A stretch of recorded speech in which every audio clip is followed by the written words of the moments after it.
what's bizarre? We're talking about our laws not only in Florida but around the rest of the world. I'm amazed how many countries are more liberal about this subject. I'm amazed when I look at places like Finland, Switzerland, Germany. Oh, Switzerland is not someplace you want to pattern after. There was just a demonstration done there But yesterday. here's my point. Venezuela, there's a lot of countries that, and I know it's different from each country, but have looked at this issue and gone, it's not that big of a deal. And their society hasn't collapsed because of it. Yeah. The Swedish model, which is also known as the Nordic model, the Swedish model is one where the client is the one who gets arrested and not the sex worker. But what that actually does is that pushes sex workers further into the corner, further into the shadows, and less able to have bodily autonomy and control over the clients that they take. Because the clients don't want to submit to a vetting process. They don't want people to know their real names. And by being able to skirt that process, you can encounter a lot more violence. There was just a demonstration done on Monday, I want to say it was, with all of the sex workers in Sweden. They had a Congress, and they told legislators that this model that has been in place for several years is killing them. It's literally killing them. And they are still stigmatized. They're still discriminated against. All of that has stayed. New Zealand is the only country who has decriminalized sex work, and they still have it criminalized for migrant sex workers. But after 16 years, the co-founder of SWAT Behind Bars, Dr. Jill McCracken, did some interviews over there for several months last fall. And when she talked to sex workers, she said, "So what about the police? Are you afraid of the police?" And they just looked at her like she'd grown a second head. Why would we fear the police? Because now, if a client says, "I'm not going to pay you," the sex worker goes to the cop, and the cop goes and collects the money and straightens things out. The sex workers and the police are aligned for the safety of the sex worker. So would you say then New Zealand has more of the laws that you would like to see, or is it somewhere else? And if someone wants to exit sex work, which is really what we're talking about, when someone wants to leave, they can walk into an office that is funded by the government, and they can receive the services that they need in order to exit safely without stumbling around or being locked in a cell. The government sponsors the New Zealand Prostitutes Collective. They help these women receive different kinds of training of things that they want to do. They support them when they are involved in a domestic violence situation. There's no longer that stigma and discrimination against sex workers that there was before. But you don't think our laws will ever get to this point? It's going to be a while. Now, D.C. is really looking over some very serious efforts to decriminalize sex work in Washington, D.C. That's one of the area, interestingly enough, it's one of the areas where the sex trade is prolific. Sex trafficking is a problem. Sex trafficking, particularly within the sex industry, is problematic. The anti-trafficking folks don't consider a sex worker who is all of a sudden become forced or coerced. They don't consider them a good enough victim to get services. So the services at the anti-trafficking organizations are very inappropriate, they're very inadequate, and they don't really serve the purpose. I have a friend right now who's being held at one of the lockdown centers here in Central Florida. She's a trans woman who was experiencing some exploitation. She's 35 years old, always done sex work. She got involved with some bad people. The district attorney was wise enough to recognize that she was in a vulnerable position, and he dropped the charges. And she's been staying at this lockdown human trafficking shelter for quite some time. She can't make phone calls without somebody listening in. She can't go anywhere without getting permission. She's not able to look for a job or proceed forth with her life. It took them months to get them in to see a doctor so that she could get the hormones that she needed in order to continue to do her life. I was able to get those for her within a day. I try really hard to work with the anti-trafficking organizations because I do recognize that people are often being exploited or they find themselves in bad situations, but they don't need judgment. They need help, not handcuffs. Yeah, and imagine it's some very wonderful work that you do, like using that as an example, the trans person, because they are going through this difficult time. It's tough to get a job. Nobody's going to hire you.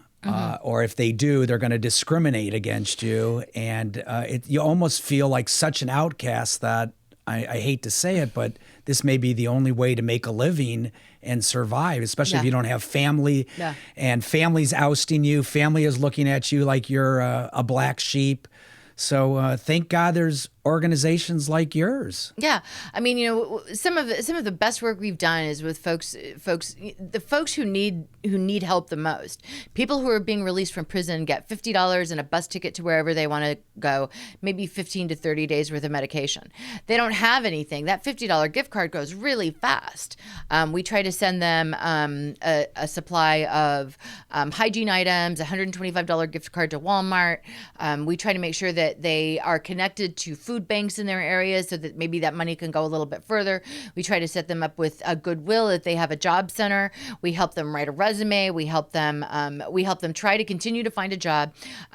We've been doing a program where we send a smartphone to someone who's just been released so that they can get on the internet, using a Wi-Fi connection, right, and they can start to re-enter their community that way. So that they can have access to a lot of imagine if you didn't have the internet.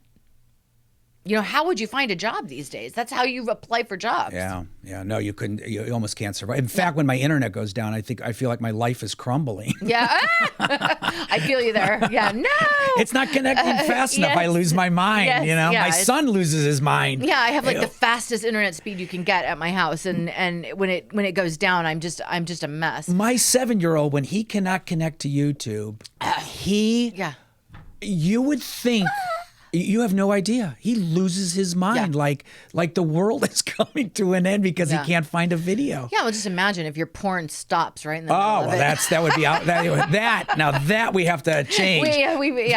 Legislation on that immediately. Porn has been the leader in a lot of the technology that we have now. A lot of the streaming services were first done with porn. With porn companies. A lot of the technology that the internet has developed has come from pornography. And it's a really exciting industry. I go to the AVN Awards every year, and the expo, and to see the things that are being displayed, and to see all the people running around and sex workers loving on each other, and it's just an amazing experience. There's 50,000 people of. So explain to me. I don't get it. Okay, good. You're a perfect person to ask this. How do these porn sites make money now? If the porn is free. Well, it's not supposed to be free. You should pay for your porn. Randy. All right. If you're not paying for your porn. I'm doing something illegal. And we can start doing, you're doing something unethical. Okay. It's just like the music, like Napster, for example. So everyone's ripping it off? Everyone's stealing it? Pay for your porn. Okay. So, but isn't there free porn? Isn't there just, you can go to a site? They do clips. Yeah, they'll do little clips in order to get you to purchase the rest of it. Okay. Yeah. They want you on a membership. But they have to get it down to, 15 seconds in some cases. Keep it quick? Yeah. They don't want you too involved? Yeah. Okay. Yeah. I got you. I was telling Kathleen, who's in studio here today, I was telling her back in the 80s, a buddy and I went to a porn theater in Arizona. That's where I went to school. And I was telling her that was the only way you could see a porn. She was like just shaking her head going, what the? Can you imagine going into a theater? Hang on. You'd walk into a theater. My buddy, thank God we had a couple beers and we were young. But you walk in, it's extra liquid courage. You need it a lot, believe. You walk in, it's a regular theater. You gotta sit on those seats. I know. I mean, every cliche that you could possibly think of, and it's mostly men. Mm-hmm. There might be like a woman over there, raincoats. Raincoat. I don't remember that. See, now you've been watching too many 80s or 90s movies. But you'd walk in, but it was the only way you could really. There wasn't like VHS tapes at that time. Yeah. I'm sure there was, but it was not, Amazon back then to get your stuff or whatever. And you'd walk in there and people would sit there and watch a full-length porn just sitting there. It was bizarre. Yeah. A bizarre world. Yeah. So I'm thankful that now that people actually can get their porn on the. I think that's actually safer, healthier, and good. Keep your business at home. I think that having porn readily available, one of the things that really frustrates me is that parents are letting their kids learn about sex from porn.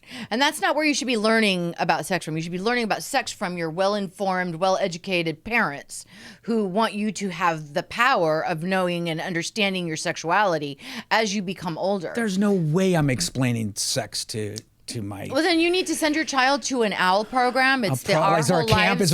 Is there like a camp? There is. There is actually by the Is there? Unitarian Church. Good, There I is like it. an age appropriate Love it. program called the OWL program, Our Whole Lives. It's for anyone from age 5 up to age 30. It's all age appropriate. It teaches about their body. It teaches them what's happening Right. as their body You're grows and they get normal. older, You're- and they realize that they're normal. And it gives kids this enormous sense of power and control to know that they can say no when something doesn't feel right.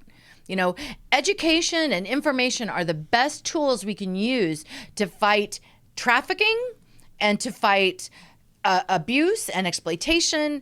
Those are the things that we can use, and we've got to make sure that people are informed and they understand the ramifications of running down to OBT, snatching somebody in a van, and then holding them up at this lockdown center for a while. It's not a good environment for recovery.